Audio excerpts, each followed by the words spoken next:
Eh bien, Escale arménienne, en fait, c'est un livre qui rassemble en fait des textes, des récits de voyage, des articles d'opinion, des entretiens avec des personnalités de la diaspora arménienne que j'ai rencontrées au bout de mes pérégrinations journalistiques, c'est-à-dire ça résume à peu près 15 ans de travail de terrain, mais aussi de réflexion autour de la diaspora arménienne, et je l'ai fait en fait pour deux raisons.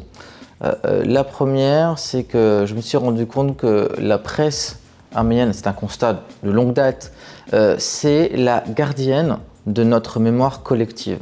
Et que cette mémoire collective, elle est fragile, et que la presse, en l'occurrence, se porte pas très bien, puisqu'il y a de moins en moins de lecteurs, et c'est de plus en plus difficile de produire du journalisme de qualité. Donc l'idée, c'était un petit peu de faire preuve de transmission, et aussi de témoigner d'une expérience et d'un constat. C'est que la diaspora arménienne, en fait, et je reprends la formule de mon ami Sima Abkarian, c'est un empire qui s'ignore.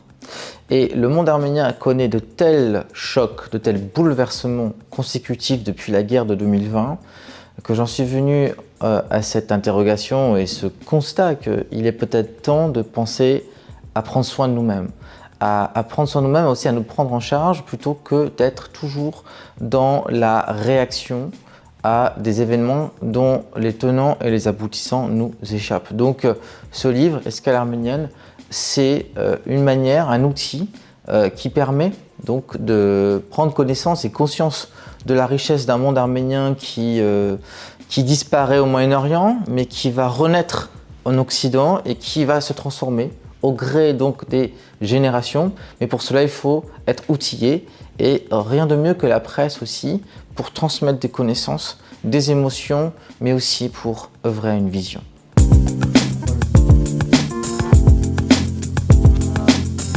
Escale arménienne, tout simplement, je le dois donc à Jean Varoujan Avédition, des éditions Tadé, qui m'avait suggéré cette idée, qui est, je trouve, très lumineuse parce que ça résume un petit peu mes pérégrinations.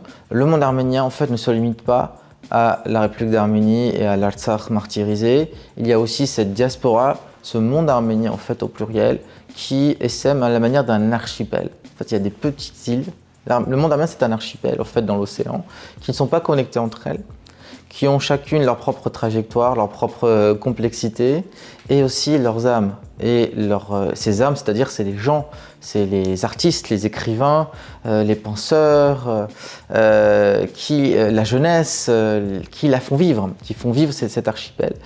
Et donc, Escale arménienne résume, en fait, la nécessité de se réapproprier de cet héritage qui est aussi le nôtre. Et quand je dis ça, ce n'est pas du tout pour prendre mes distances ou critiquer ou rejeter l'Arménie, non. Mais c'est juste pour que la jeunesse arménienne diaspora puisse comprendre à quel point elle a la chance aussi d'être en diaspora, et que la diaspora a sa propre trajectoire, sa propre histoire, mais elle n'a pas encore son agenda, elle n'a pas encore elle n'est pas encore suffisamment mûre pour penser donc un projet. Et donc c'est en s'appropriant de son héritage, c'est en se renforçant donc de toutes ces histoires qui font la grande histoire, qu'on pourra prendre soin de nous. Il est important de prendre soin de nous pour pouvoir être plus fort et pour le coup plus efficace dans l'aide à l'Arménie, bien sûr.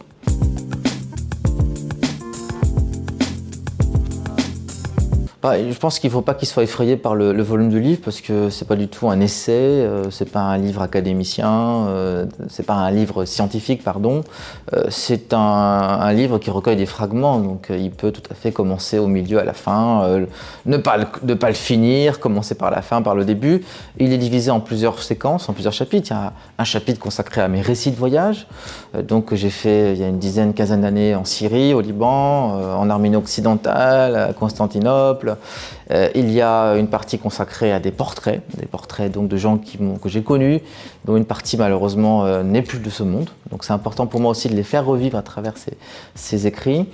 Il y a aussi une partie réflexion avec des articles d'opinion, et puis des grands entretiens aussi avec des penseurs de la diaspora, parce qu'encore une fois, je pense vraiment que le rôle de la presse, il est fondamental, et il n'est pas suffisamment valorisé dans notre vécu.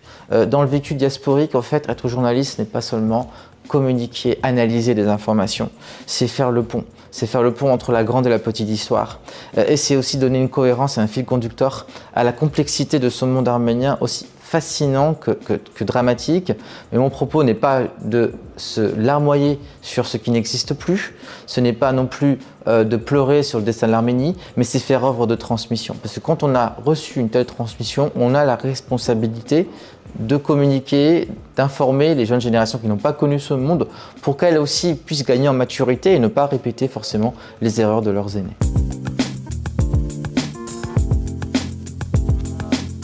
Eh bien déjà, il y a un côté un peu thérapeutique, c'est la finalité de ce livre, c'est de prendre soin de nous-mêmes. C'est Escale arménienne, c'est pas un livre de cuisine, c'est pas un livre sur le génocide, c'est un livre qui raconte en fait l'expérience diasporique, sa richesse, dans sa fragmentation, qui n'est pas forcément synonyme de faiblesse, mais qui peut être aussi un appel en fait à la force, à la régénérescence, pour que nous ayons conscience en fait de la chance que nous avons de vivre dans plusieurs mondes, tout en étant connectés par rapport à l'arménité, et que cette arménité n'est pas synonyme de résilience, de tragédie ou de quête de reconnaissance, mais aussi émancipation et globalisation. Une arménité qui est moderne et qui est connectée donc avec la grande histoire et avec justement cet universel, cette appétence à l'universel que d'aucuns peuvent nous envier.